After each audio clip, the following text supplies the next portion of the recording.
Hey nerds, we are so excited to welcome MJ Etkind to the podcast today. By day, she's a corporate professional. By night, she's crafting swoon-worthy romance and magical with a magical twist. Her debut novel, Dishwasher Safe, introduced us to a mermaid undercover as a New York City chef, and her upcoming book, The Witch of Wall Street, promises a spellbinding mix of finance and chaos magic. We can't wait to dive into her world.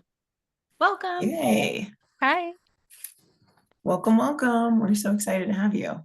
Thank you. I'm excited as well. Stacy is not here tonight because she got stuck out of town later than she thought. So We're missing her. We're we're missing her, missing. but that's okay. Yeah, we'll fill her in. So, Yes. we would love to start off. You just want to tell us a little bit about yourself and kind of like your writing journey, if you don't mind. Yeah. My name's MJ Etkind. I live in Boston, Massachusetts. Um, and I have been writing for a long time, but only very recently, I guess. I don't know if professionally is the right word, but published as kind of an actual published author. Um, I think like most kids, I was a fan fiction kid, but for me, it was a little bit different. I am dyslexic. So I was actually a late reader. And so I really didn't catch up to my peers until like sixth or seventh grade in terms of reading. And it was like a massive struggle. And then all of a sudden I kind of learned how to do it and absolutely fell in love with it. And then writing was even kind of slower to catch up to my peers. So I would write like Harry Potter fan fiction because I am a woman of a certain age. Um, and that is what we did in the like late 90s and early 2000s is we wrote Harry Potter fan fiction, and I would get comments that were like, is English your first language? And I'm like, English is my only language. And like that's how bad my fan fiction was. Like My Immortal, like if only I could have been as good as My Immortal. If you know the like classic Harry Potter kind of cringe fan fiction. Is it parody? Oh, Is it yeah. real? Um so that was kind of me very early on in my writing journey. And then I wrote kind of through high school very kind of quietly. And then I went to school and I majored in business, and I didn't write a ton while I was in college. I read quite a bit. Um, and so in college in my early 20s, right, I went to not a prestigious business school, but I did go to business school. I'm a CPA. Um, and it very much was just trying to conform and blend in. And so I didn't write much. And then probably in my mid 20s, I picked it up again. But just again, it was very much for me. It wasn't fan fiction. It was kind of my attempted original work that I'll just never go to the world. And then once kind of COVID hit, I got very into fan fiction again. So I kind of returned to that space and wrote 600,000 words on AO3 in like 2 years. And then Oh, I'm like, wow. okay, I think I've finally written enough. I want to write a novel. Like I feel like I'm in the right place. And so I sat down and in early 24 actually wrote Dishwasher Safe. So that's kind of my journey as a writer and how I got there and why I decided to pick up writing. So I think like most people, always in kind of the fan fiction world, and then transitioning to original work. Well, we are big fan fiction Yes, fans. That's kind of huge. how, I don't know if Ashley told you, but that's kind of how our podcast started, was I love it. focusing on fan fiction. And then we kind Oh, of were like, we want to broaden, we love fan fiction, we want to kind of broaden and and dive into, just books. And, we have interviewed a lot of authors that their start was fan fiction as well. I mean, like you said, it's for most authors, that's kind of what it is, really. Like yeah. that's how you kind of work out the kinks. And like, Hmm. yeah, it's such a great space. And we love authors that still like, I guess, I don't know if this is the right word, but like aren't ashamed of fanfic. You know what I mean? Yeah. Like to remember their past. I Yeah, and like I mean, like to joke, like I got my MFA from AO3. Like yeah, that's yeah, my um yeah. like, yeah, and I think too, like it just unless you are going through like an MFA program, like you are learning for fan fiction, but also fan fiction is so Mhm. much fun, right? Like you're So Yeah. much fun. and like people who write fan fiction are 1,000% thinking of like literary themes and social justice and all of the things you put in Hmm. literature, but it's just a Mhm. way to do it. One where you're not constrained by like the structure of a novel. You can write very short pieces in fan fiction. Like I'm like in a fan fiction group. We did a 333 word challenge, and each of our chapters could only be 333 words. Wow. It was so hard. It was so much fun, but it was so hard. Um, Yeah. But then you'll also have these like kind of ongoing stories that go for like hundreds of thousands of words, which again is too long for a novel. So you've got this flexibility you Yeah. just do not have in Mhm. novel writing. Yes. And I mean, truly, like that is like almost master's work writing, right? Because Right. you could put yourself in these challenges. Like you said, I've read tons of fan fictions that are different, whether it's literally you know, a one shot or it's going on for, like you said, 100,000 words, years of these Yeah. people continuing these challenges and or themes or whatever it is. And so yeah, by the time these authors get around to being published, they're like, shoot, an original Mhm. work where I can do whatever I want. This Yeah. is Mhm. nothing. Yeah. This is nothing. Yeah. Yeah. Yeah. And like I think it's by the time you get to original work, you're like, I'm just writing. And I'm like, oh, I wrote 70,000 words in 6 or 7 weeks. And like that went fast. And like, oh, it's just a fan fiction. And you're just like churning Mhm. fast. And I was competing Yes. with like, not competing, but I was writing against like teachers on summer break. And so they were just churning out 3,000 words a day because they're on summer break like Mhm. during COVID. And so I was like going home after work. I'm like, okay, I'm gonna be able to write as quickly as these teachers. And that's like how I got to write so fast. And they had all day Mhm. to do it. And then they That's don't write as much amazing. during the year. But yeah. Yeah. Mhm. Yeah. That's awesome. That's so awesome. Well, we love it. Mhm. I do love too Love to how see that. like you wrote a little like in high school and stuff, and then I feel like this kind of happens a lot with people kind of around our age, and then like for a while like you're not in it, and then I love that you got back into like writing again. It's like you get to fall back in love with the things that you loved when you were younger. I Yeah. guess you didn't think they were cool or like I don't know, you just couldn't do it like Yeah. in the middle, and now it's like you can just get into what you love again, and I love that. And I also have so Mhm. much respect for people who write in college. And I did not have like a writing intensive major, but I still had a major where you're doing projects where like so much of your kind of free brain power is wrapped up in schoolwork. And so it is hard to dig in when you're trying to also juggle school. So I think that's a piece of it too. Yeah. Mhm. Yeah. Yeah. Yeah. Definitely. It's amazing. Amazing. Yeah. Wow.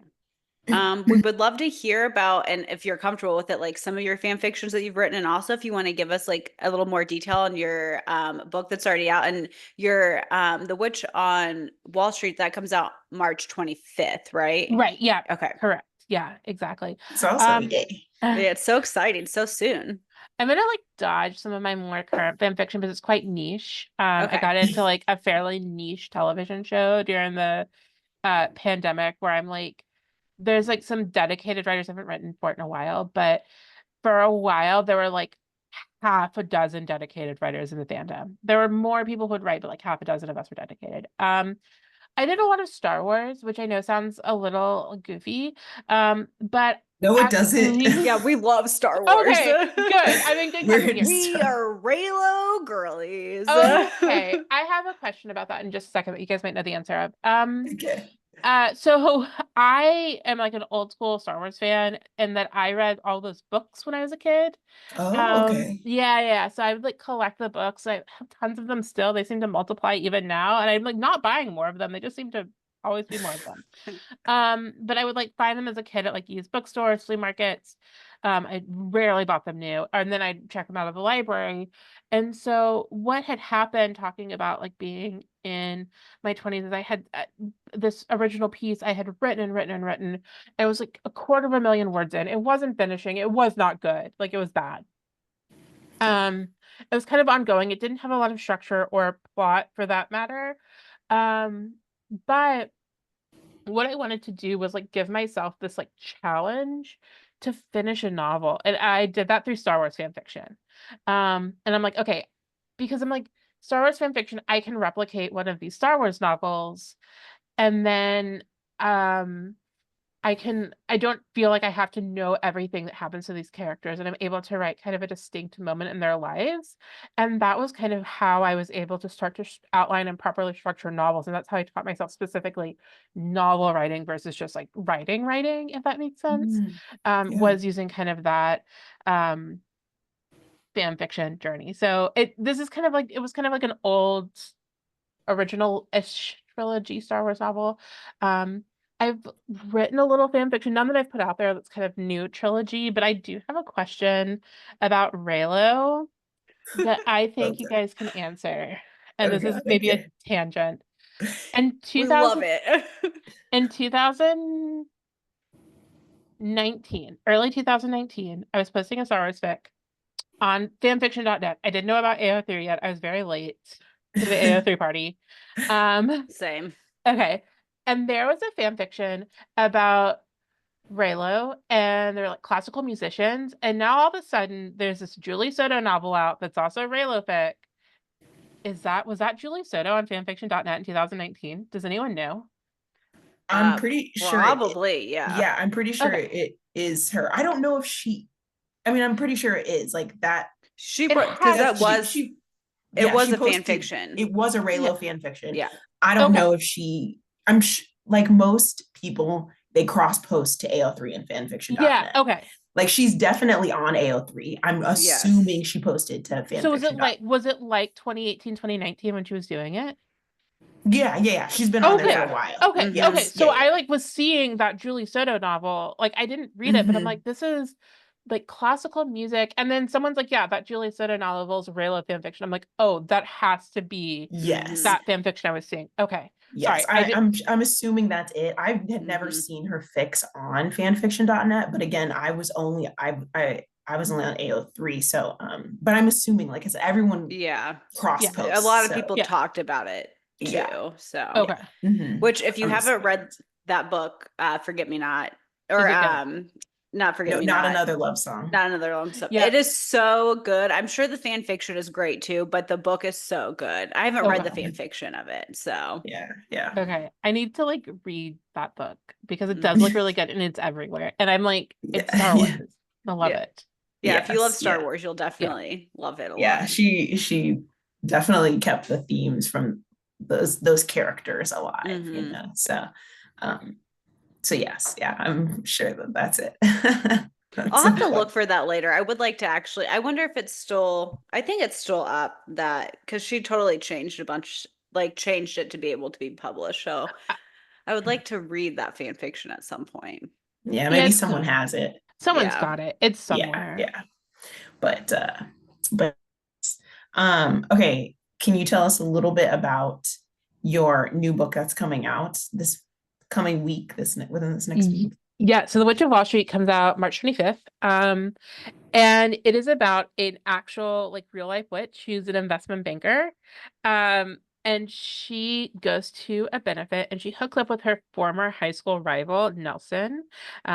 He happens to be the executive director. She didn't know he was gonna be there, and he kind of charms her home. She's like, this is fine. I'm working a lot. I'm kind of lonely. Like I can do this for one night and it's easy. Um, and then her broomstick runs away with his enchanted taxi medallion, and now they've got a quest all over New York to find their things. To make things more complicated, her bank is trying to buy up this like condo unit, or these like this housing development that his nonprofit's trying to get to. So they want to build luxury condos. His housing nonprofit wants to build free housing for New Yorkers who need it the most, who are dealing with homelessness. And he doesn't know that. So she's got this secret throughout the book, as she's kind of falling in love, and how their relationship's going to pan out as they're kind of journeying over New York to find their things. Oh, I Very love cool, it. very cool. So So yeah, it's like rivals to lovers, and then in exactly. multiple ways, I guess, right? Like Yeah, exactly. And he's like very much the golden boy. So Miriam's got this like chaos magic where like everything just is always going awry. She Things are kind of exploding. Her magic's unpredictable, and Nelson is the wizard of small miracles, and so everything is just perfect for him. She was competing for him for valedictorian in school. And he just kind of had this leg up as kind of this put together golden boy, and that's always what she was competing against. that I sounds love so it. great. I love I'm it. I so love it. excited. Yeah. I also I'm obsessed with like book covers, like I'm sure everybody is, but I just love the cover of your book. It's just like it looks so fun and cute, and it almost has like a bewitched feel to it. Yes, I love it yes. so much. That is so right. I Uh-huh. couldn't think of what, yes, it was, but yes, you're right. And Bewitched is like, I'm such an old lady. Bewitched is one of my favorite shows. I love It's So so I'll good. tell you why it's got a Bewitched feel to it. I sent the cover artist the Bewitched title card. Oh, Oh, that's so funny. They yes. asked for Okay. like inspirations for the book, and part of the inspiration was the Bewitched title card. So people say that, I'm like, yeah, that Okay. was the point. And so You're the like, that cover was art, intentional. yeah, it was Miblart, Miblart. They're a company that does book covers. I believe they're headquartered out of Ukraine, so I'm very worried about them right now. Oh, But they have done amazing work. They did. I changed out covers for Dishwasher Safe. I did the first one myself. It was bad. And then they did the new one. So they've kind of done the new Dishwasher Safe cover that you see everywhere, and then they've done Oh, just out of this world amazing on The Witch of Wall Street. I could not have asked for a better cover. yeah, it's yeah, I so love cute. it. It's so cute. Love it. I'm Yeah, glad you they did a pointed that great out. job. I know. 'Cause, It's so yeah. good. Yay. Can you tell us a little more about Dishwasher Safe too? Yeah, so Dishwasher Safe is about a mermaid who falls for a dishwasher, the guy, not the appliance. Uh, I love that you say that though, because the first time I read that for some reason, I don't know why my mind automatically went there. I was like, what's wrong with me? Like, obviously it's a person, a Maybe person. we be crazy of fanfics. Yes. um, so, so yeah, that's, I think like I had said, like, if she falls for the dishwasher and someone's like, the appliance, and I'm like, no. And then I like kind of tailored the joke towards it. So it's like become Yeah. very, um, so she's a chef. This one actually takes place in Boston, kind of on the North Shore. Um, and the restaurant is one that's kind of very famous in Boston. It's Cowan's, which is this giant, kind of very cheesy Polynesian themed like Chinese restaurant up in this like kind of suburbia of Boston. It's very infamous. During the pandemic, it had gone bankrupt, and actually like they were unsure if it was going to reopen. It since has. I think it's probably going to close again. Um, No. I know, and I need to like I've actually never been inside, which a lot of people haven't, like, but it is that famous where like everyone knows it. And so that was kind Okay. of the inspiration by the restaurant, because everyone drives up Route 1. If you're from Boston, you know. But anyway, this mermaid is from kind of Tonga by way of Australia, so she's lived all over. She went to school in Hawaii, and she comes to Boston kind of for this big restaurant opportunity. And so there's definitely some kind of restaurant-ness to it, where she's trying to work her way up. She's currently the sous chef at this fairly prestigious restaurant with like kind of a big name chef. And then she's got this dishwasher, and he's kind of very nice, kind of a klutz, can't operate the dishwasher, has no idea what he's doing. Um, and she kind of falls for his golden boy persona. And she's got a lot of reservations. She really wants to date a human. She thinks that that's going to answer all of her uh kind of problems. It's going to get her out of some of this like family desire for her to move home, for her to run the family business. Her parents run her mom runs a fish import export company. Her mom wants her to come and work at the fish company. Um, rejoin the mer community, and she wants to date a human. She wants to stay in the US. And so that's kind of where we get a lot of the tension.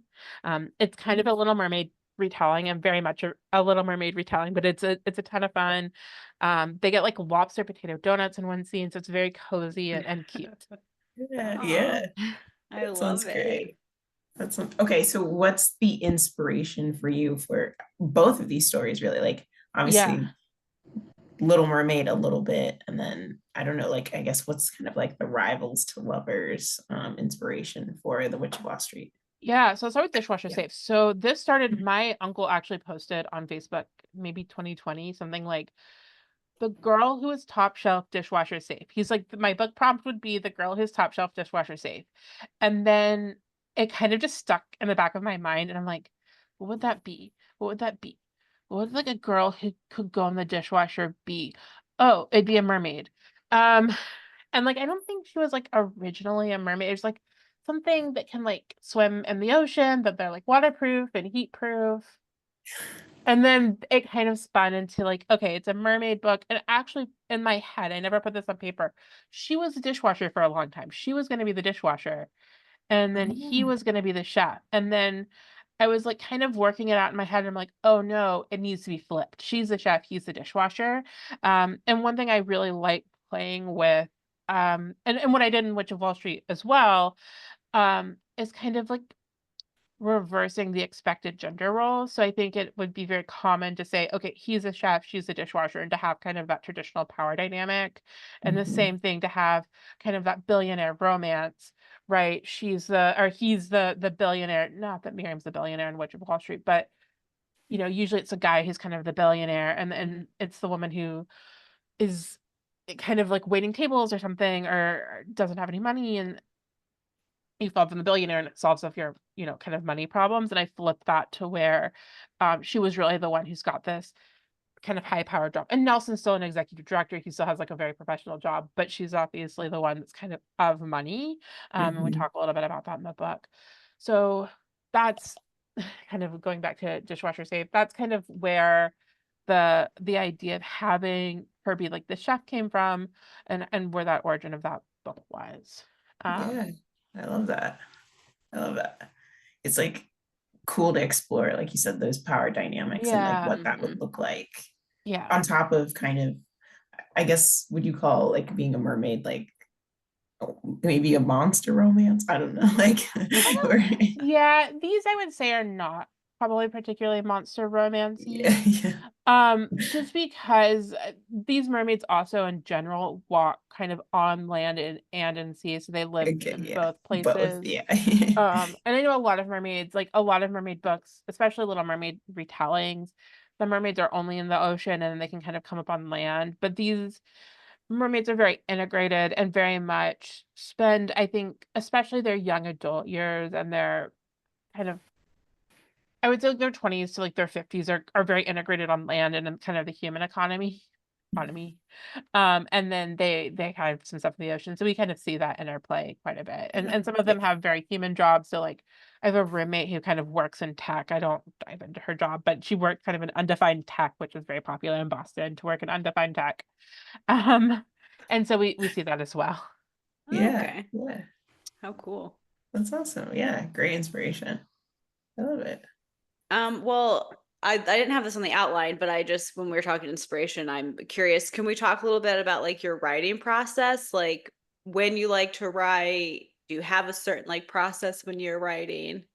Yeah, in terms of, I went and saw TJ Alexander last night at Love Struck in Boston or in Cambridge. And they got on and they're like, I make 2 cups of tea and light a candle. And I'm like, oh, that's so sweet.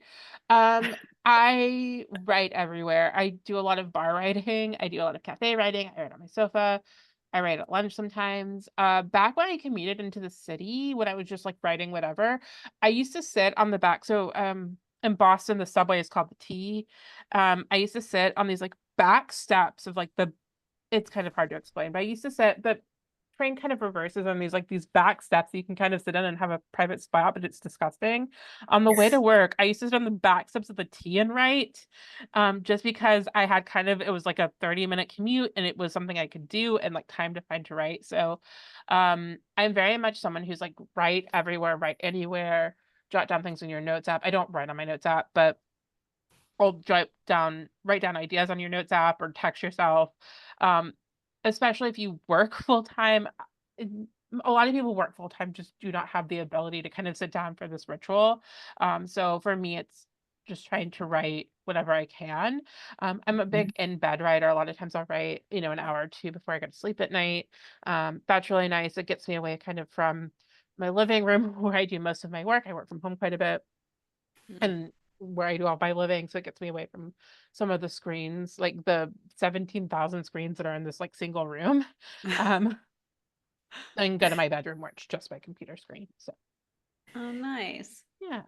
Do you feel like when you're writing, like since it's so like, you know, like whenever you have time, are you uh, do you ever go back and you're like, yeah, what I wrote on the train was like terrible. Like I have to delete all that. Or like what I wrote like last night before bed, I was like delirious or something. Like, do you feel like you have to edit a lot because sometimes you're just like writing down like scrambling things or like just No, or is it more oh, this was a good idea I had in that cafe, and now I can build off of it. Or Yeah, I would say the latter. I'm a big, I would say like planter, so I have pretty decent outlines going into my work. They're Mhm. not super super detailed, but I tend to have like tent poles and stuff. So by the time I'm kind of writing, a lot of times I'm able to say, okay, I can work on like these particular scenes. So I know where the scene is, and so I'm Mhm. not kind of pantsing a scene, which makes it when you are kind of in these situations where you're just like, I have a small amount of time to write. You're working on like a particular scene that's kind of already planned out, if that makes sense. So Yeah. usually like Yeah, yeah. I'll outline, and then as I'm getting into a scene, I have a fairly good idea what that scene's gonna look like as by the time I'm writing it, I kind of know what that scene's gonna be. So it Yeah. makes it easier to write kind of in these weird places, I think. Yeah, yeah. Because some authors are like, no, no outline. I just it has to come to me, or I only know the beginning and the end, or it's so interesting hearing Yeah. these different writing processes. And I definitely like add scenes and change things around as I'm going. Like my outline is not set in stone by any means, Mhm.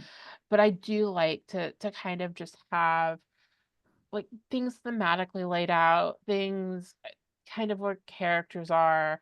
I usually have like my a fairly good cast of characters. I'll obviously add, especially you'll need like someone who's a minor character who you give a line and all this, and they kind of morph into something a little bit bigger because they've got more purpose throughout.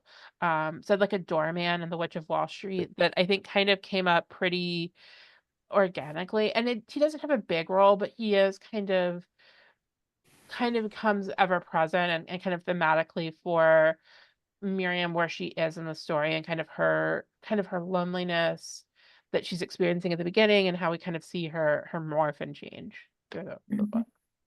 Yeah, yeah, that's so interesting. I love hearing it. That's amazing. Mhm. Do you have any future projects you would like to talk about? Anything that you're like working on right now? I have something I'm like very, very early at like 3,000 words maybe in Mm. like notes that I've had. Um, but I'm not ready to talk about it yet because it's so early. It's Yeah. gonna be the what I will say is it's going to be similar to both The Witch of Wall Street and Dishwasher Safe, which do technically take place in the same world. I reference the Murs in Witch of Wall Street. I don't reference any characters, but it's definitely part of the same magical system. This next book's going to be part of the same magical system, but very similar, where they're not really connected at all. And it's going to have, again, very real life themes and kind of magic combined. Mhm. So I'm really excited about it. It's, I think, a sadder story, which I'm excited about. It's still a romance. It's still gonna have a happy ending. I think I can guarantee that without it being a spoiler. Um, but Yeah. yeah, so that's what I'm working on. And like finally, I've been just in like very minute book planning. So I've been sending like promo boxes and bookstore packages and emailing bookstores and setting up tours. So I have Nice. not had a lot of like free bandwidth to write, and I'm finally getting over the like minutia of getting a book out to where now I've got like a book tour, a very small book tour coming up where I'll be able to kind of write in between where it's not as like taxing on like the executive function. That's That's so awesome. Yay. exciting though, Yeah. book Yeah. tour. That's I know amazing. it kind of came together. I emailed a few people, but there were a few who were like, just, do you want to come to our store? And I'm like, sure. So I've got one locally on Saturday, the 22nd, at Bow Market. I think this will probably come out after I do that. And then I'll be in Chicago on March 29th, and then back in Boston at Lovestruck April 6th, which is a Sunday. And then April 12th, I'm at Friends to Lovers in Washington, D.C. or Alexandria, Virginia. That's So, awesome. yeah, Yay. So exciting. and I'm very Yeah. So excited. you guys listening, check those out and Yeah, come see go me. and see her. Yeah. Yeah, we'll definitely post about it too, like as the dates come up so Yeah, our amazing. listeners can see that Mhm. are in that area. That'd be Amazing. amazing. Yay. Yeah, come see me. Um, Okay. Do we want to get into a game and we can then wrap it up, do some kudos? Yay. yeah, get to know Okay. you a little better.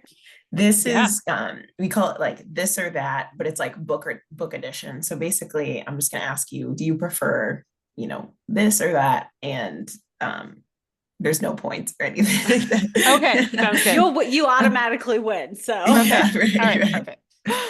Okay. Do you prefer audiobooks or physical books when you're reading? Ooh, physical books, especially for fiction. Well, okay, physical books for fiction, audiobooks for nonfiction. okay. Oh, okay. Okay. Actually, that is so interesting. I feel the same way. I mean, I also listen to audiobooks for fiction too, but I've been reading a lot more like nonfiction, especially memoirs, and I I love love them.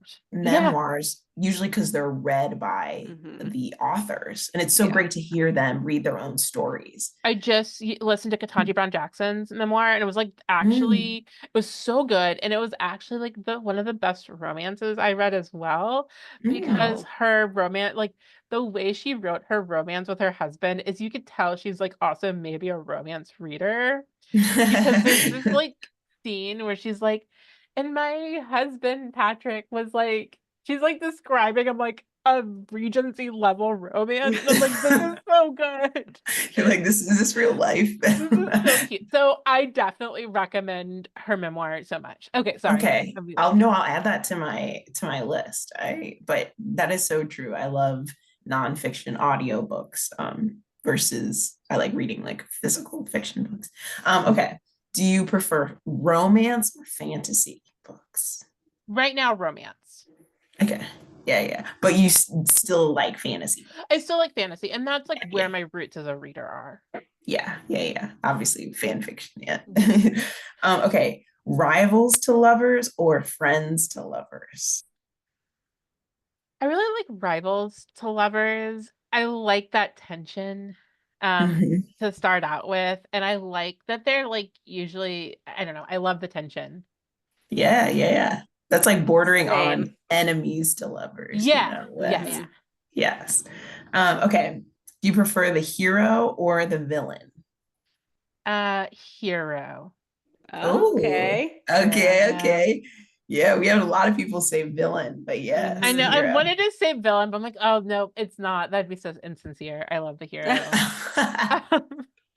Okay, do you prefer plot driven or character driven books? Character driven. Same. I love character-driven Dang, books. dang, I love plot driven books. I like a good Mhm. mix actually, but I think Yeah, I mean, mix a good is mix is good, mix, but yeah. Mhm. Okay. Do you can say either reading or writing since we've gotten into your writing process. Do you like to read or write with music or in silence? Okay, so read in silence, but write with music. Oh, okay. Yeah. Okay, I like that. Yeah. You got to like get into a vibe when you're Mm, writing. yeah, exactly. Okay. Do you dog ear or do you bookmark when you're reading? Bookmark. Okay, girl good. after my heart. Anybody who's dog earing books, I have so many Well, questions. I also get like I just got a new bookmark. I get a new bookmark like Yeah. every time I buy a book. So it would be dumb Mhm. for me not to use bookmarks. Right. They're sitting there Exactly. unused. Yeah, I like they're literally all over my apartment. And now I've got bookmarks for my own book. So I've got promo, but I've got literally at one point I literally had over 1,000 bookmarks in my apartment. Now I've Oh mailed my a lot of God. those out. But Yes. um So you're like, yeah, I gotta use these. I yeah, gotta use these. yeah. Okay, last one. Do you like fated mates or forbidden love? Ooh. I would say Forbidden Love. Ooh, okay. Yeah, yeah, Yeah. yeah. I like this both. But yeah, forbidden love, a little bit of some tension there. That's Yeah, awesome. Chanel, I Yeah. figured you might be like a fated mates. You seem to like love that. I love fated mates, but forbidden love is also good too, because Yeah. then that brings some tension because they can't be together Mhm. or both. What about both? They're fated, Yeah. but they can't be together. No, I like that. Yes. I Yes. feel like that's like the best combination. Yes, the That's a best. trope that needs to be explored. Fated mates, but also like forbidden Perfect. love. However that works. There's got to be a way Yeah, that works. there's no way that works. I don't Yeah, know. yes. Okay, well, you win the game. Yay. Yes. Okay, Ash, we can do our kudos, what we're thankful for. Yes. Yeah. So we kind of do kudos like AO3, like just people or like what we've been like thankful for during the week or whatever. So I'll start. Mine is for you, MJ. Thank you so much for being on and making time for us. And I'm just so excited for this episode to come out. I'm so excited about your new book coming out. It's going to be amazing. All of our readers need to check it out. We will be obviously posting about this episode and you, and like we'll post about the book and like where to purchase it and everything like that. And yes, just thank you so much. Yes, thank you. I'm piggybacking the same thing. Thank you for making time out, like taking time out of your day to talk with us. Everyone go check out Witch of Wall Street. It's coming out on the 25th. I think, is that the exact same day that we're posting this? It might be, I don't know. But anyway. If I think I think I was looking earlier because this should, sorry, I have like, my calendar somewhere. Our schedule's right, but if either yes, this will be coming out. This on that episode day. will be coming out on the day that the book releases. So yay. Okay, good. So everyone go out, buy it, get some romance, some witchy romance in your life. And yeah, thank you so much, MJ. And just one last shout out to Stacy. We miss you. Kudos to you as well. So yay.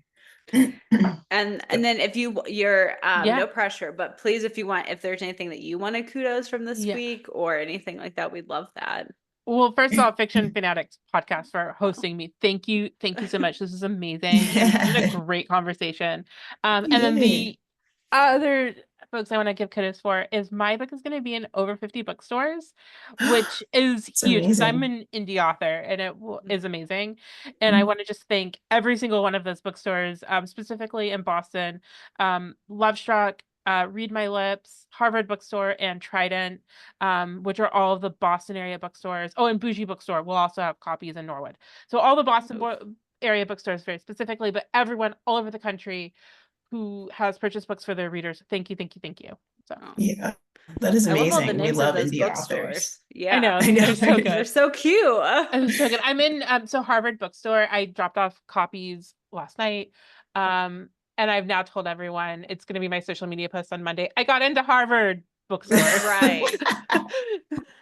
That's amazing.